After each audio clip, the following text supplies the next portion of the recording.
Hey guys, Banana here. Welcome back to another Watcher of Realms video. I made some adjustment to my sound settings, so if this sounds better, please do let me know down in the comment section below.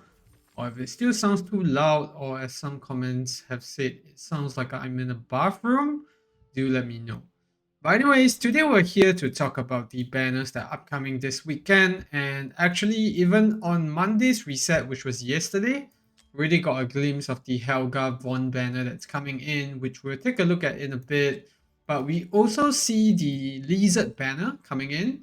So we had this last year, I think around Easter, if I'm not wrong. But I think it got delayed a bit because of the whole update fiasco previously.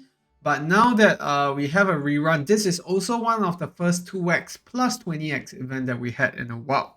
And to talk about this really briefly, pull for this banner if you are missing Fussy. If you already have Fussy, skip this banner. There's no use for you to actually summon on this banner at all. So yeah, that's the takeaway that you guys can have. And yep. Besides that though, we want to take a look at Vorn. So Vorn is basically the missing puzzle for us to get the whole poison team together. So he is sort of like a Setrum, but he does magic damage instead. And he also has offensive dispel in his kit, which you can see right here. And he also has a pretty cool mechanic with the poison stacks, with the fact that he can do 2 different stacks of poison. So we'll talk more about that later. But yeah, let's take a look at his base stats first. You see his range, that's the normal piercer range, attack at 4.2k, nothing too crazy.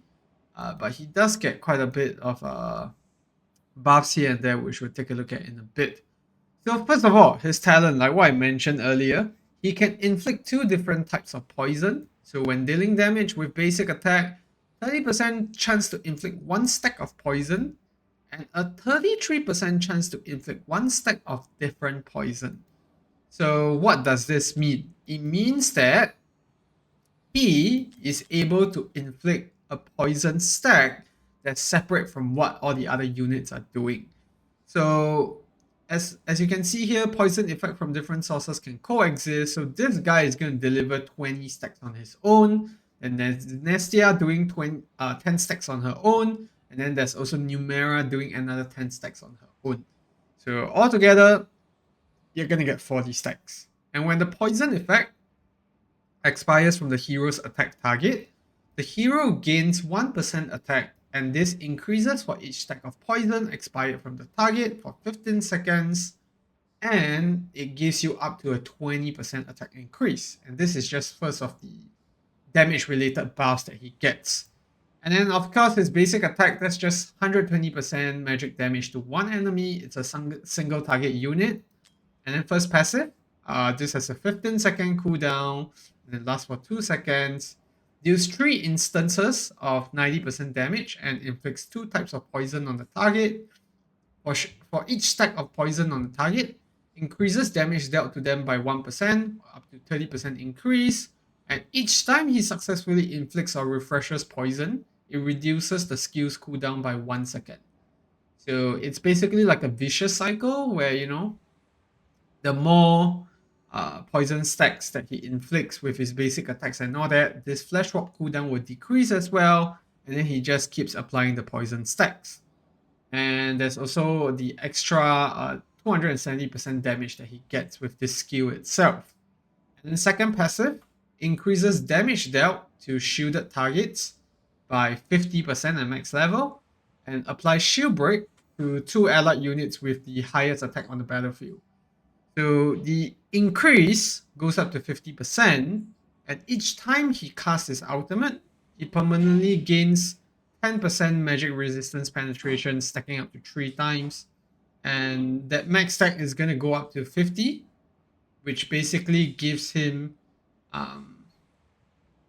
50% magic resistance at the end of the magic resistance penetration. And I do correct what I said. The shield break, I think, is only 30%. It's only his own max stack, the own damage dealt by the hero to shield the target that increases to 50%. And then his ultimate, it's an auto ultimate. and it dispels up to 1 buff from the target. Then basic attack turns into 3 consecutive strikes, dealing 3 instances of 90% damage and inflicting 2 types of poison on the target. And for each stack of poison on target, increases damage dealt by 1% up to 30% increase. And the effect duration goes up to 25 seconds at max level, and the skill cost is at 500. So one big difference is that this guy, the shield break, it takes place even though he's using his ultimate or not. I think that's one big difference with Setram. I recall that his shield break buffs only come when he's using his ultimate. And this is very similar to actually Flash Warp. It just gives him more and more stacks of poison, and also more and more damage increase from Flash Warp from his ultimate. And then you also have his talent, which gives the 20% attack increase.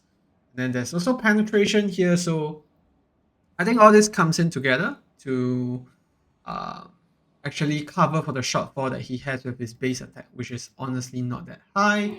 But from the testings we've seen, Vorn is actually not the highest damage dealer amongst the 2 other poison units, which are Numera and Nestia. I would say he's more support, especially with the shield break, if we want to talk about Abyss specifically.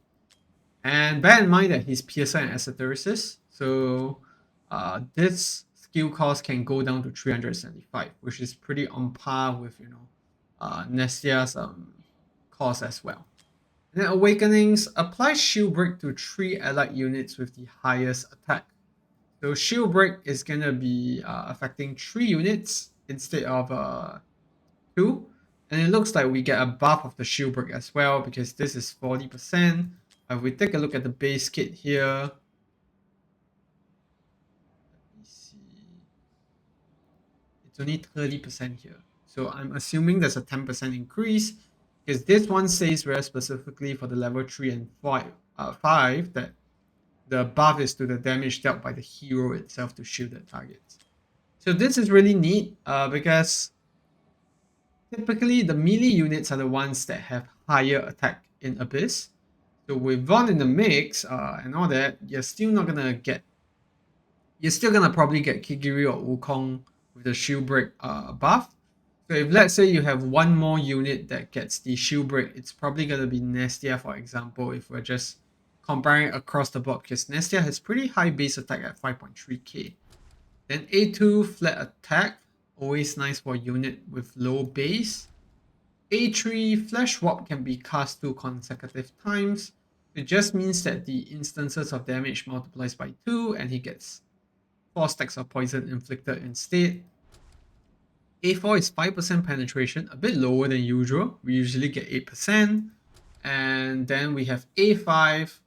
Enemies inflicted with poison deals 25% less damage to the hero, and each time the hero deals damage to a poison target, restores 1% HP for the hero.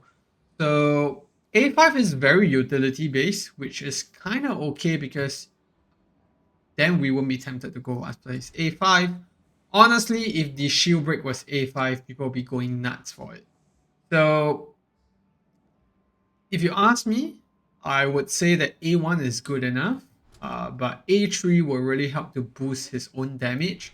But I'll say that given the testing that I've seen that Vorn doesn't actually do much damage himself, I would think that A1 is good enough. That's the most optimal awakening that you could go for. But it's quite clear that everyone is probably exhausted from last week's banner, probably don't have much resources left, so it's gonna be pretty tough to actually go for Vorn's A1 unless you already have a lot of resources saved up, or you got really, really lucky with Numera's banner. But in any case, I think 1 copy is more than good enough, because that's gonna unlock the poison team completely. And I think the shield break is pretty important in making sure that your 2 remaining DPS actually have enough damage to actually take down the shields.